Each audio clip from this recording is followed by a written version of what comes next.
Pada malam hari ini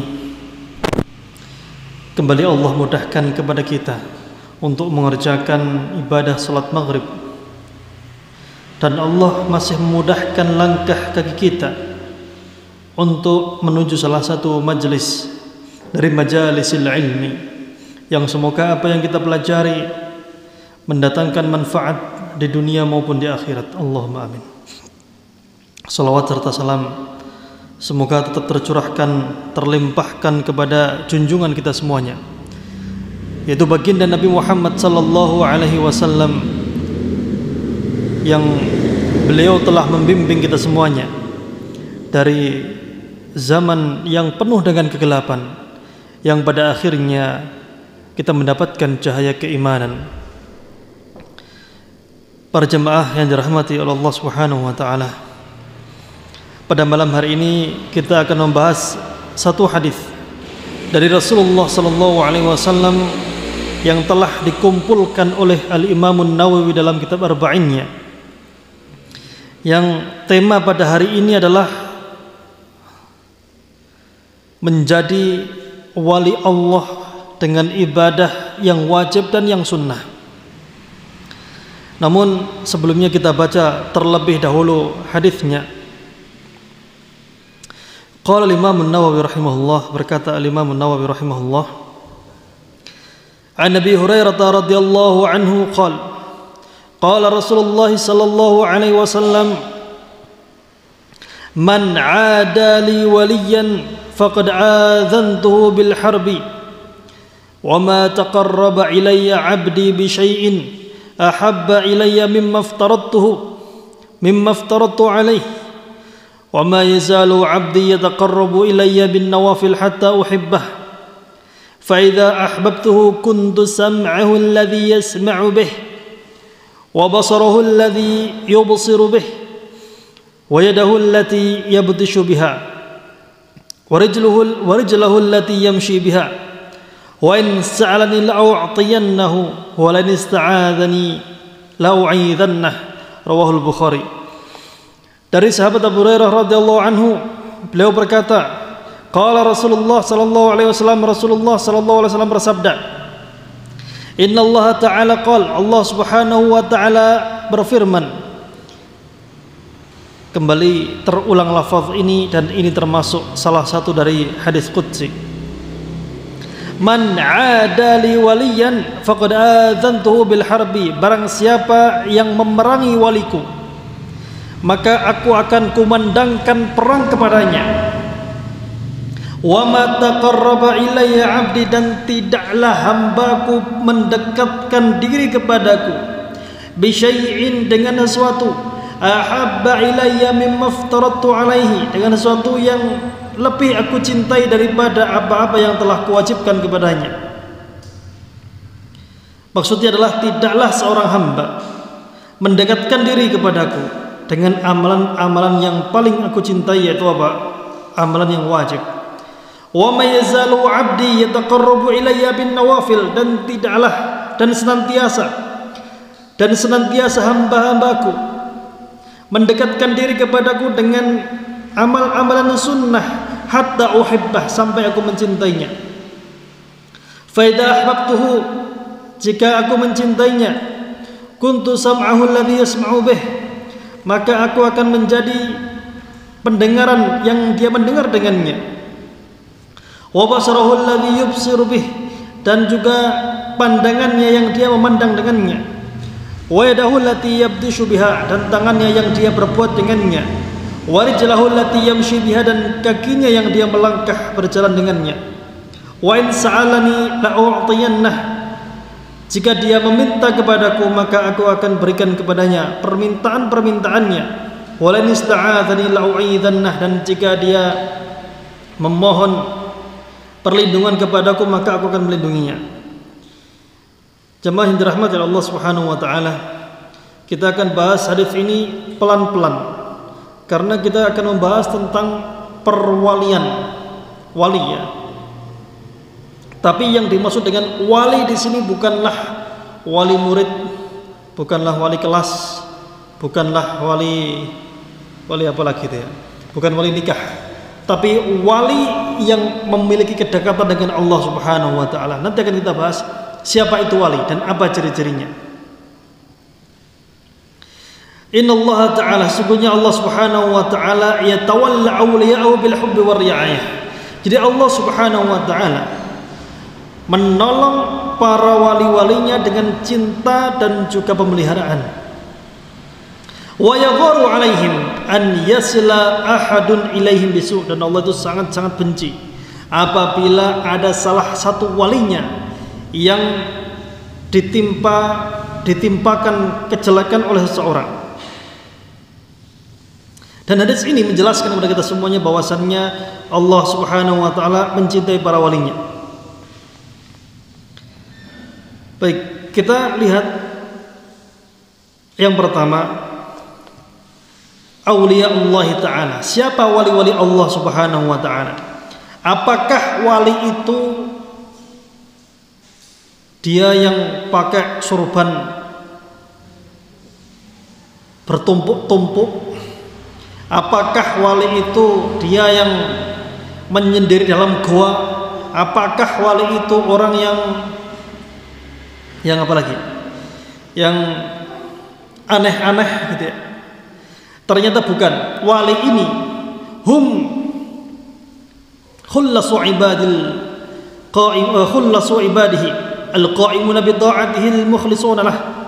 Wali Allah yang Allah lindungi, yang Allah berikan perhatian adalah mereka-mereka yang mendirikan ketaatan kepada Allah Subhanahu wa taala, ikhlas dalam menjalankannya. Itu adalah wali Allah Subhanahu wa taala. Dan wali ini jumlahnya berapa? Banyak sekali.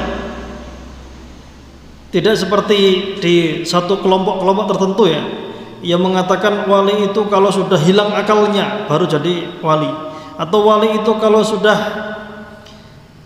bisa terbang, bisa katanya memadamkan api neraka, katanya menurunkan rantai emas, ya bukan. Itu bukan wali, itu dongeng. Allah Subhanahu wa taala mensifati mereka dalam Al-Quran dengan dua sifat, humal iman wa taqwa, dengan dua sifat yaitu iman dan juga taqwa. Qala ta'ala ala in awliya Allah la khawfun alaihim wa lahum yahzanun. Wali Allah itu sifatnya ya, ketahuilah wali Allah itu tidaklah takut dan mereka tidak sedih.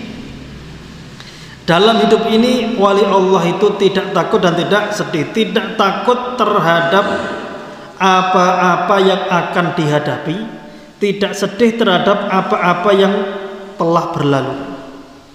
Karena memang manusia takut sedih itu menghilangkan kenikmatan hidup. Takut akan tertimpa ini, tertimpa itu, tertimpa ini, tertimpa itu, macam-macam. Bahkan sebenarnya ya rasa takut itu manusiawi sebenarnya. Manusia terbaik ya umat ini setelah Rasulullah SAW, Abu Bakar itu pernah merasakan takut ketika bersembunyi di dalam gua ketika perjalanan hijrah. Maka dikatakan la tahzan innallaha ma'ana. Baik, alladzina amanu wa kanu yattaqun, dan inilah ciri wali yang paling penting, yaitu alladzina amanu, mereka-mereka yang beriman, wa kanu yattaqun, dan mereka bertakwa. Ini ya ciri yang paling penting untuk jadi wali. Siapapun bisa jadi wali, bisa, asalkan syaratnya iman dan takwa. Tidak harus dari keturunan siapa gitu, enggak, tidak harus jadi Gus ini dan Gus itu, tidak harus jadi syekh ini dan syekh itu.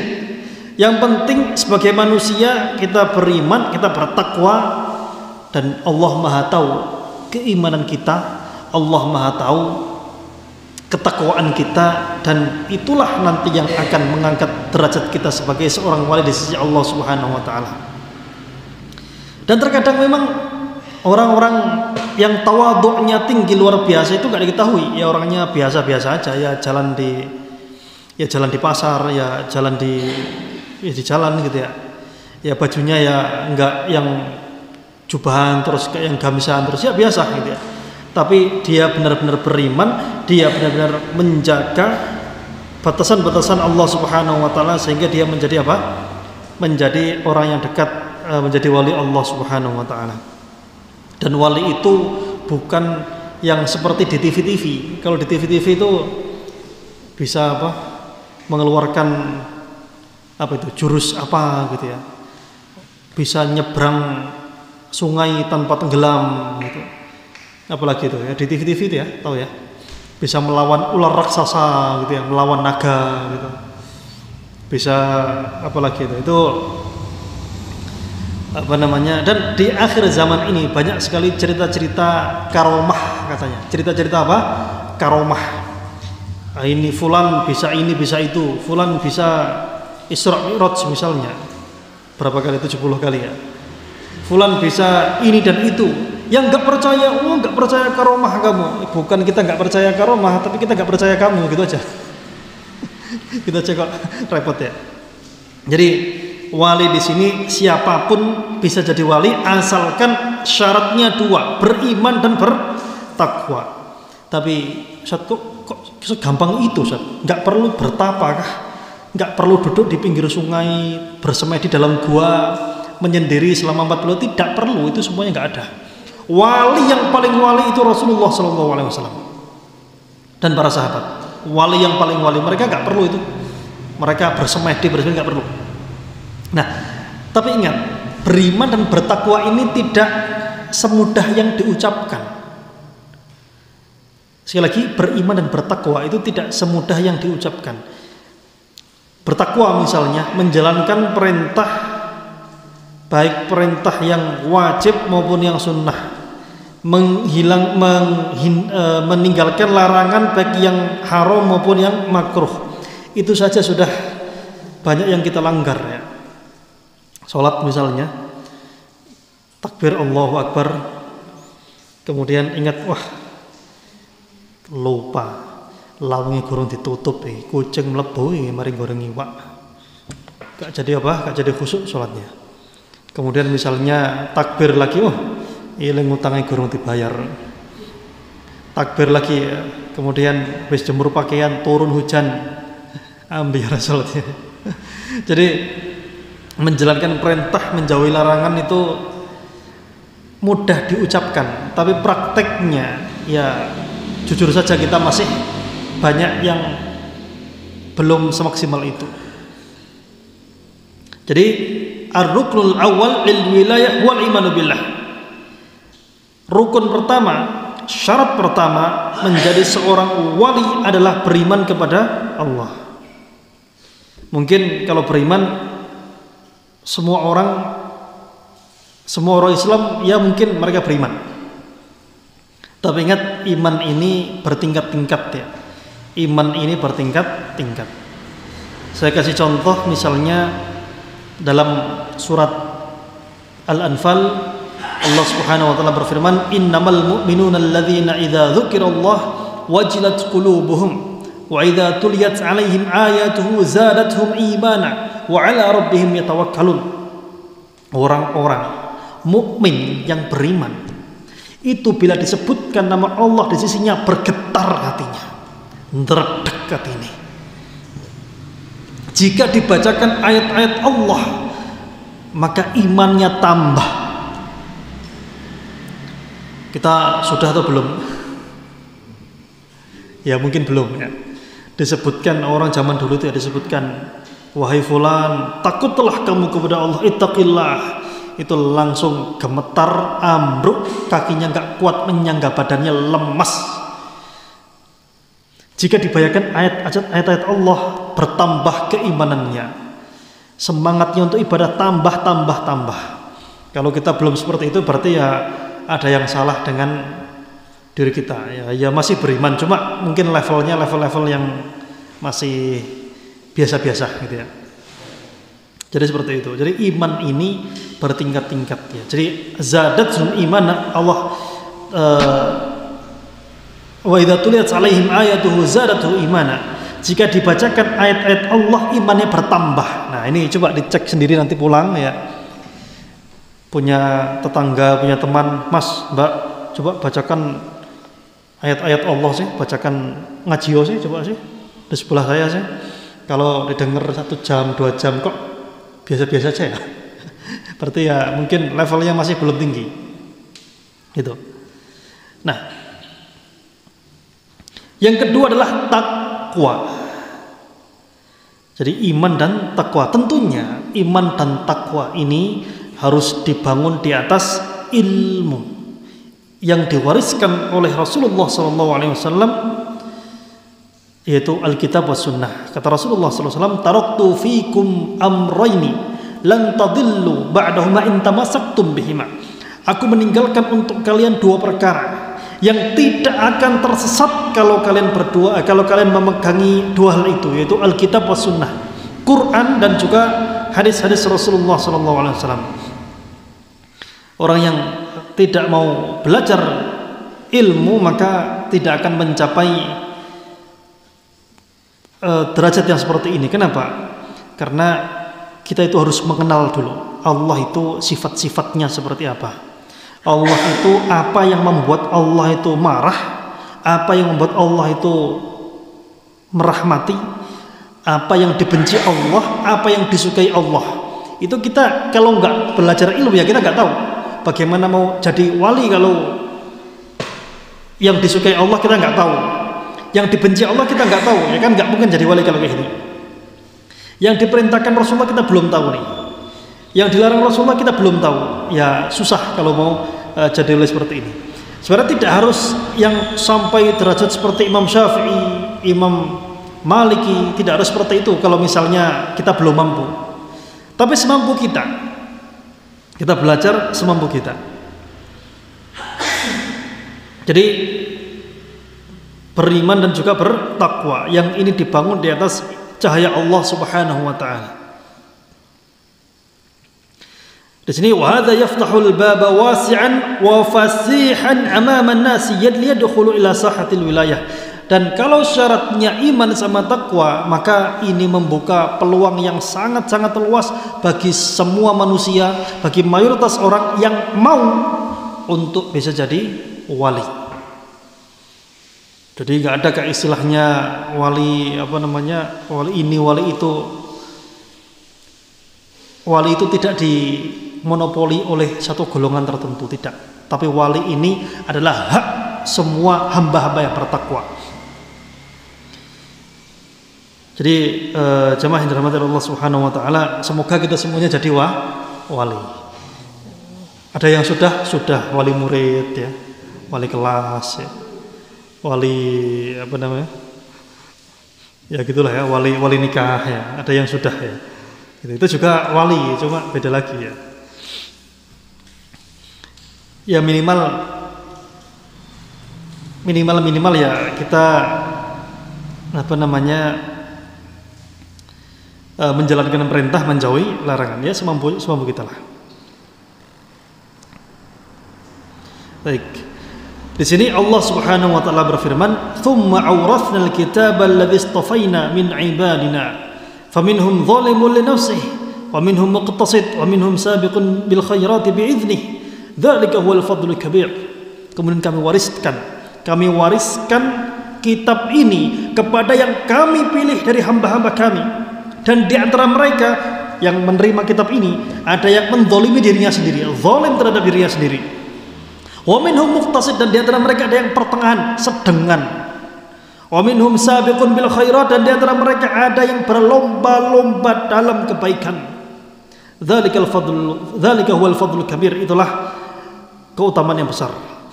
Kita jelaskan az-zalim li nafsihi, orang yang menzalimi dirinya sendiri. Karena sejatinya sebenarnya orang yang berbuat zalim itu menzalimi dirinya sendiri. Fadh-dhalimu li nafsihi ashabudz dzunub al-musirruna 'alaiha, yaitu mereka yang terus-terusan berkecimpung dalam dosa-dosa, Ya kita semuanya sebagai manusia ya pastinya tidak ada yang lepas dari dosa dan maksiat ya. Cuma bedanya antara yang satu dan yang kedua, antara yang apa namanya normalnya dan yang tidak normal adalah kita bagi jadi dua. Yang pertama, orang yang terjatuh dalam dosa tapi segera bertaubat. Ini masih dipuji oleh Allah Subhanahu wa taala. Walladzina idza fa'alu fahishatan aw dzalamu anfusahum dzakarullaha fastaghfiru lidzunubihim. Mereka orang yang berbuat kejelekan, berbuat dosa maksiat, tapi setelah itu bertaubat dan mereka mengampun kepada Allah Subhanahu wa taala. Yang satunya enggak bertaubat, malah bangga, malah nyetatus habis maksiat 3 status upload di medsos. Ini adalah dua yang sangat-sangat berbeda. Ya memang orang soleh itu ya terkadang berbuat salah, berbuat lupa.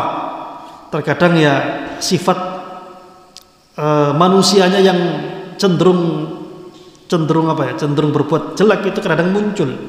Makanya ada orang soleh tapi ngeselin, ada nggak? Jadi kan punya teman soleh rajin ibadah tapi ngomong ngeselin. Pernah punya teman seperti itu ya? Nah, ya kadang-kadang memang seperti itu. Jadi sekali lagi, dua orang yang sama-sama bermaksiat, tapi yang satu ini segera sadar, segera bertaubat dan tidak terus-terusan mengulangi. Tahun ini tobat gitu ya. Tahun ini tobat. Setahun 2 tahun kemudian tahun ketiga karena lalai lupa terjatuh lagi maksiat ya. Bulan depannya jatuh lagi tapi tobat lagi gitu ya. Tidak disengaja loh ya. Kalau disengaja itu yang mengolok-olok itu ya. Tapi tidak sengaja, maksudnya tidak ada niat untuk oh ya wis saiki maksiat dhisik engko lak tobat mariku. Tobatnya tobat sambel. Tobat sambel itu orang makan sambel kepedesan. Wis gak mangan sambel maneh pedes wis. Pedesnya hilang, makan sambel maneh. Tobat apa? Sambel. Jadi di sini orang yang mendolimi dirinya sendiri. Memang sekali lagi memang kita sebagai manusia tempatnya salah dan lupa.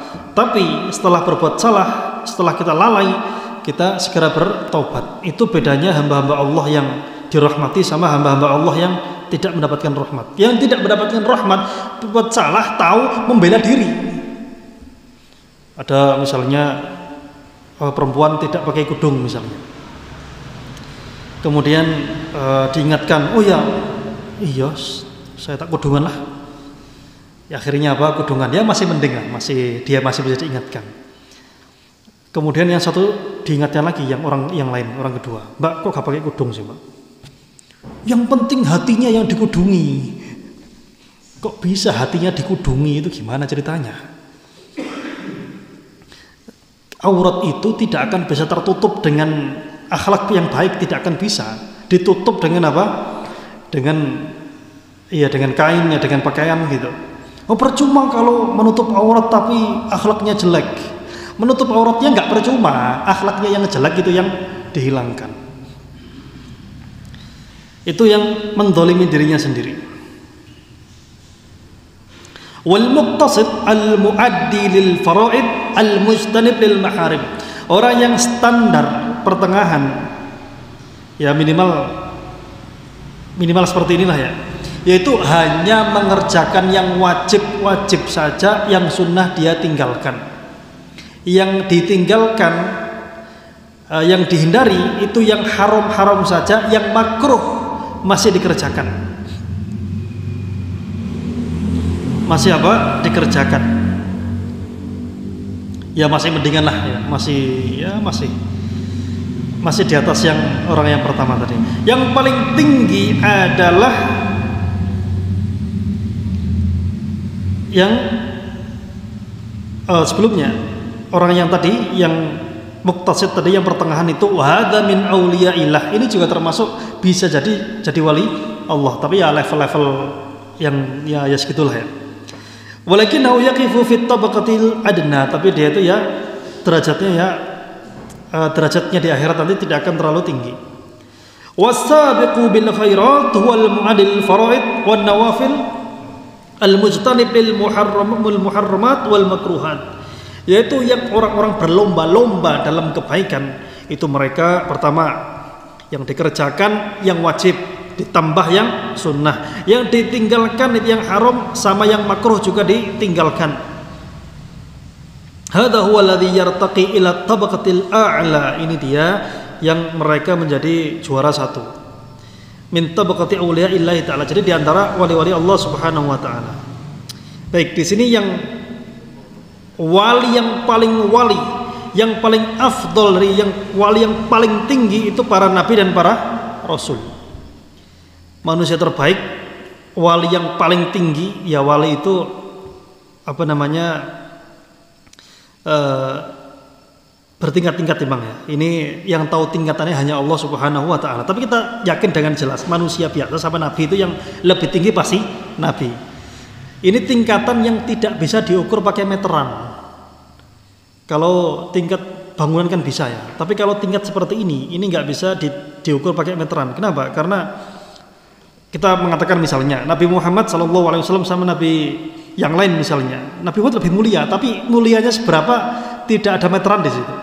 Tapi kita yakin lebih mulia. Jadi wali yang paling wali, manusia yang paling mulia, derajat yang paling tinggi adalah al-anbiya war rusul, yaitu para nabi dan para rasul. Al-ma'sumuna an kulli dhanbin aw khati'ah, yaitu mereka ini terjaga dari dosa-dosa dan kesalahan. Kenapa nabi ini ada orang liberal mempertanyakan, benar enggak Nabi Muhammad ini tidak punya kesalahan sama sekali, katanya gitu ya. Enggak ada itu dalam apa namanya, dalam Al-Quran, dalam hadis enggak ada gitu katanya gitu. Nah, ini orangnya apa namanya, kalau bahasa zaman sekarang itu ngaji ini kurang adoh, tidurnya kurang malam, kopinya kurang pahit. Padahal jelas-jelas Allah berfirman, laqad kana lakum fi rasulillahi uswatun hasanah liman kana yarjullaha wal yawmal akhir wa dzakarallaha katsira. Sungguh telah ada pada diri Nabi SAW contoh yang baik. Untuk siapa? Orang-orang yang beriman kepada Allah dan hari akhir, dan mereka banyak mengingat Allah Subhanahu wa taala. Kalau misalnya, jadi Rasulullah sebagai contoh ya, perbuatan itu selalu diawasi oleh para sahabat. Rasulullah itu beliau bersisir ke arah kanan dulu, itu dicatat oleh para sahabat. Namanya hadis qauli, hadis fi'li, itu perbuatan. Rasulullah berbuat seperti ini, ditulis ya, seperti dihafalkan. Kalau itu misalnya tidak terbebas dari kesalahan, maka akan fatal pas salah ditulis. Jadi memang pernah ya, memang kesalahan kecil memang ada, tapi itu langsung ditegur oleh Allah Subhanahu wa taala. Contoh misalnya dalam Al-Qur'an ya, ketika Rasulullah SAW enggan dari Abdullah bin Ummi Maktum. Nabi itu kan berdakwah kepada tokoh-tokoh Quraisy. Kalau mereka beriman, pengikutnya akan masuk Islam. Tapi mereka nggak mau, enggan. Sementara ada Abdullah bin Ummi Maktum yang orangnya buta, ingin belajar hidayah, tapi Rasulullah itu nanti ya, ini dulu. Saya mau dakwah sama yang apa namanya, tokoh-tokoh ini dulu aja. Itu langsung Allah tegur. Abasa wa tawalla an ja'ahul a'ma. Yang seperti itu. Jadi para nabi dan para rasul ini mereka wali yang paling wali, terbebas, dilindungi dari segala kesalahan. Contoh ya, Nabi Yusuf. Nabi Yusuf ini bayangkan, beliau ini seorang pemuda yang normal. Ingat ya, bedakan antara normal dan tidak normal. Soalnya zaman sekarang itu banyak yang tidak normal ya. Nabi Yusuf pemuda yang normal, pada usia pemuda yang matang, kemudian digoda oleh istri perdana menteri. Ya pasti cantik lah ya, istrinya perdana menteri, istrinya pejabat ya, skincare-nya itu paling mahal ya. Kalau pakai minyak wangi bukan disemprot, dikebiurkan sekalian gitu. Tapi Allah jaga beliau. Baik. Wa afdalul awliya ba'dal anbiya war rusul ashabu Rasulillah sallallahu alaihi wasallam. Kemudian setelah para nabi, maka wali terbaik ya, wali paling wali setelah para nabi adalah para sahabat. Kenapa? Jelas. Kalau dilihat secara logika saja. Kalau bukan para sahabat terus siapa lagi? Para sahabat ini mereka belajar langsung kepada Nabi sallallahu alaihi wasallam, salat di belakang beliau, menyaksikan turunnya wahyu. Menyaksikan apa? Turunnya wahyu, mendampingi Rasulullah. Paling setia kepada Rasulullah sallallahu alaihi wasallam. Jadi mereka yang paling bertakwa. Dan para sahabat yang paling utama adalah yang pertama Abu Bakar As-Siddiq. Beliau nggak pernah bertapa di pinggir sungai selama berhari, nggak pernah sama sekali. Beliau ini juga nggak pernah sebagian orang menganggap bahwasannya kalau ingin jadi wali itu harus tidak boleh sama sekali berurusan dengan dunia. Ada yang menganggap seperti itu, menganggap kalau bahwasannya bekerja dan lain sebagainya itu malah menyibukkan dari akhirat, katanya seperti itu. Sebagian orang menganggap seperti itu. Ada yang menganggap bahwasannya gak usah nikah, biar fokus ibadah. Padahal kalau kita lihat ya para sahabat itu ya, mereka yang jelas-jelas dijamin masuk surga. Abu Bakar misalnya dijamin masuk surga. Ya memang tidak semuanya dijamin masuk surga para sahabat itu ya. Tapi ada orang-orang yang namanya sudah disebutkan fil jannah, di dalam akan masuk surga. Abu Bakar misalnya, beliau masih bekerja, masih berdagang ya. Beliau juga memiliki anak istri dan lain sebagainya. Baik. Jadi para sahabat, alladzina amilu bi kitabillah wa sunnati Rasulillah sallallahu alaihi wasallam, dan yang membuat para sahabat adalah wali terbaik adalah karena mereka menjalankan sunnah Rasulullah sallallahu alaihi wasallam. Mereka itu mempraktekkan isi Al-Qur'an, mempraktekkan isi hadis, mengamalkannya, mengamalkannya tidak hanya di lisan saja, tapi juga dalam perbuatannya. Dan sebenarnya kenapa Abu Bakar ini menjadi sahabat yang paling mulia? Sebenarnya bukan dari amal zahirnya. Kalau amalan yang zahir, banyak orang lain, para sahabat-sahabat yang lain, yang mereka ini sholatnya lebih kencang daripada sholatnya Abu Bakar. Banyak yang puasanya lebih kencang daripada puasanya Abu Bakar. Tapi mereka tidak lebih baik daripada Abu Bakar. Rahasianya adalah pada hatinya, pada keimanannya, pada sanubarinya, bukan pada amalan fisiknya. Amalan fisik memang penting, tapi yang jauh harus kita perhatikan adalah amalan hati kita, yang Rasulullah SAW pilih untuk berhijrah dengannya.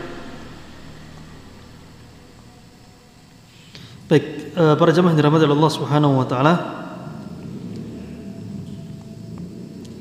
Jadi menjadi wali itu adalah dengan apa? Dengan menjalankan perintah Allah, meninggalkan larangannya sesuai dengan petunjuk yang telah diajarkan oleh Rasulullah sallallahu alaihi wasallam. Wa man jaa ba'dahum minal qurun hatta ayyamina hadhihi mimman yunsabu ilaihi wilayah. Dan juga mereka para wali adalah orang-orang yang datang setelah para sahabat. Para sahabat meninggal digantikan oleh generasi setelahnya, meninggal digantikan oleh setelahnya, kemudian meninggal digantikan lagi, sampai hari ini. Orang-orang yang mengikuti jalan mereka dengan baik, itulah yang akan jadi wali. Dan minal khata'il fadih, termasuk kesalahan yang parah dan kesalahan besar adalah alladzi waqa'a fi hayatil muslimin, yang kesalahan ini itu terjadi di kaum muslimin pada fi usurihim al-mutaakhirah, pada zaman-zaman akhir ini. Annahum qasrul wilayah ala afradi qala'il, itu mereka menganggap bahwasannya wali itu hanya milik segelintir orang-orang saja. yaitu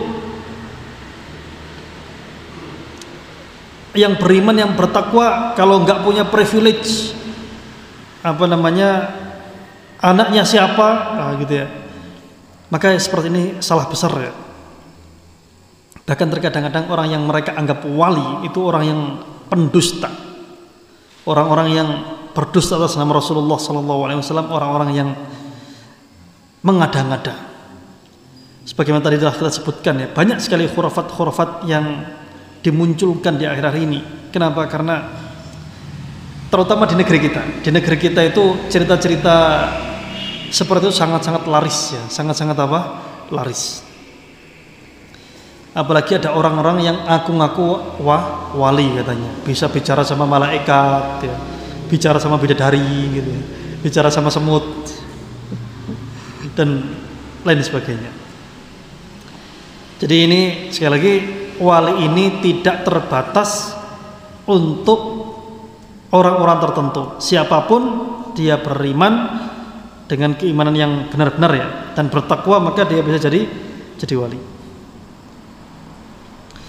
Baik, selanjutnya yang bisa kita ambil dari hadis ini adalah tentang bermusuhan dengan wali Allah Subhanahu wa taala. Bermusuhan dengan wali Allah Subhanahu wa taala adalah salah satu hal yang sangat-sangat membahayakan, sangat-sangat berbahaya. Apa yang dimaksud dengan bermusuhan dengan para wali Allah? Inna kulla man yu'zi mu'minan taqiyan aw ya'tadi alaihi fi mali aw nafsi aw 'ardih, yaitu sesungguhnya setiap yang mengganggu seorang mukmin yang bertakwa. Sekali lagi, ada orang yang mukmin dan bertakwa kok diganggu, dizalimi hartanya, jiwanya ataupun kehormatannya, fa innallaha ta'ala yu'limuhu annahu muharibun lah, maka Allah akan mengumumkan perang kepadanya. Fa idza haraballahu 'abdan ahlakahu wa huwa yumhil wa la yuhmil. Jika Allah memerangi seseorang, maka Allah akan membinasakannya, dan Allah itu memberi tenggang waktu dan tapi tidak melalaikan. Mungkin seringkali kita bertanya, ada banyak orang yang zalim, sementara banyak orang-orang soleh yang dizalimi. Lah kok gak terjadi apa-apa? Jadi para jamaah yang dirahmati Allah Subhanahu wa taala, Allah Subhanahu wa taala itu yumhil wala yuhmil. Allah itu memberikan batas waktu. Sezalim-zalimnya orang zalim pasti dia ada masanya. Ya enggak mesti langsung instan kontan hari itu, enggak. Sehari, 2 hari, 10, 20. Bahkan salah satu yang paling zalim adalah, kita ambil contoh misalnya Ashabul Ukhdud. Innalladzina fatanul mu'minina wal mu'minat thumma lam yatubu falahum 'adzabu jahannam wa lahum 'adzabul hariq. Orang-orang yang membakar Ashabul Ukhdud. Tahu ya ceritanya Ashabul Ukhdud ya? Cerita yang panjang, pokoknya ada raja yang zalim, dia enggak terima kalau rakyatnya itu masuk agama tauhid, enggak terima. Akhirnya yang beriman masuk ke agama tauhid akan dibakar gitu ya. Nah, orang-orang yang membakar raja dan tentaranya, yang membakar orang-orang yang beriman ini, kalau mereka gak taubat, mereka akan dapat azab yang pedih sekali. Nah, ini orang yang sezalim itu membakar orang-orang yang beriman, tapi masih ditawarkan untuk bertaubat. Maksud kalau dia bertobat gimana di akhirat? Ya kalau dia bertobat, kalau dosanya dia kepada Allah diampuni dan dosa dia kepada makhluk belum diampuni, ya nanti totalannya di mana? Di akhirat gitu ya. Tapi intinya gini, contoh misalnya Israel misalnya ya, menjajah Palestina misalnya, kok gak terjadi apa-apa? Pertama, kita gak tahu apa yang terjadi. Kedua, sebagaimana tadi kita sebutkan, Allah itu memberikan tenggang waktu. Ya kadang memang waktunya agak lama, tapi gak mungkin ditinggalkan sama Allah, gak mungkin. Kayak Fir'aun itu puluhan tahun berkuasa, dan sepanjang apapun kekuasaannya, ujung-ujungnya dia pasti akan binasa. Namrud misalnya, salah satu yang pernah menguasai dunia, Namrud, raja yang salah satu yang paling kuat, kekuasaannya panjang, sepanjang apapun dia berkuasa, ujung-ujungnya nanti akan binasa. Abu Jahal misalnya, dia sejak dari awal Rasulullah 13 tahun di Makkah, itu waktu yang cukup lama, 13 tahun. Enggak langsung binasa saat hari itu juga enggak. Abu Jahal ketika akan membuat konspirasi untuk membunuh Rasulullah SAW, untuk menyakiti beliau, enggak langsung dibinasakan, enggak. Diberikan tenggang waktu. Ujung-ujungnya juga juga binasa ketika perang Badar. Dan banyak sekali orang-orang yang zalim memang tidak langsung hari itu. Ada yang langsung, ya, ada yang langsung Allah bayar kontan, ada yang Allah berikan tenggang waktu dengan tentunya untuk hikmah Allah Subhanahu wa taala. Jadi sekali lagi, kalau misalnya orang mukmin bertakwa kok dia merasa terzalimi, ya sebagai hiburan, ya kalau misalnya dia bisa menuntut haknya dituntut, tapi kalau misalnya dia nggak bisa menuntut haknya, lemah gitu ya, dizalimi, lemah, ditindas, kemudian diambil hartanya, diambil tanahnya, dijelek-jelekan namanya. Kalau memang bisa membela diri, maka kita sarankan membela diri agar dia tidak lagi menzalimi orang lain. Tapi kalau misalnya nggak mampu, maka untuk menghibur diri kita bahwasanya ingatlah, yakinlah apa yang diambil dari kita, dari hak kita, harta dan lain sebagainya, pasti tidak akan pernah menghilang, tidak akan pernah hilang di sisi Allah Subhanahu wa taala, dan pasti akan kembali. Dan jadikan itu semuanya sebagai tabungan kita di akhirat nanti. Jadi seperti itu. Ya, memaafkan tidak memaafkan itu hak masing-masingnya, hak masing-masing. Tapi intinya adalah bahwasannya kalau kita merasa dizalimi, ya tadi ya, kita ingat bahwasannya tidak akan hilang hak kita di sisi Allah Subhanahu wa taala. Memaafkan hukumnya wajib apa enggak? Dulu pernah kita jelaskan di sini ya. Memaafkan itu wajib apa enggak? Hukumnya apa? Memaafkan itu mulia, memaafkan itu utama, memaafkan itu dianjurkan. Apakah wajib? Tidak. Ya, tidak wajib. Maksudnya bagaimana? Maksudnya adalah kalau kita sampai menzalimi orang lain dan orang lain itu enggak memaafkan kita, ya dia enggak salah, wong kitanya yang mengganggu dia. Saya sering kasih contoh seperti ini. Misalnya ada seorang anak yang punya kedua orang tua dan dia hidup bahagia dengan kedua orang tuanya. Kemudian ada seseorang yang mencelakai kedua orang tuanya sehingga terbunuh atau gimana gitu. Atau sengajalah si A ini membunuh kedua orang tua si anak ini, akhirnya hidupnya hancur berantakan. Kemudian dia datang ke si anak ini, minta maaf ya. Dimaafkan apa enggak? Tetangga jenengan misalnya, tetangga jenengan enggak sewenang sama jenengan, rumahnya jenengan dibakar. Mas, maaf ya, tadi bakar rumah jenengan saya. Maafkan apa mboten?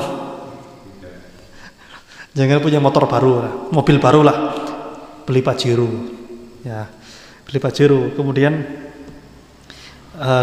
tetangganya ini iri, kemudian remnya diblongi, akhirnya kecelakaan, nabrak.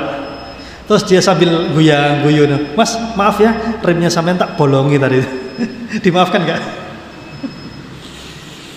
Kalau memaafkan itu wajib, tidak akan pernah ada yang namanya hukuman kisos.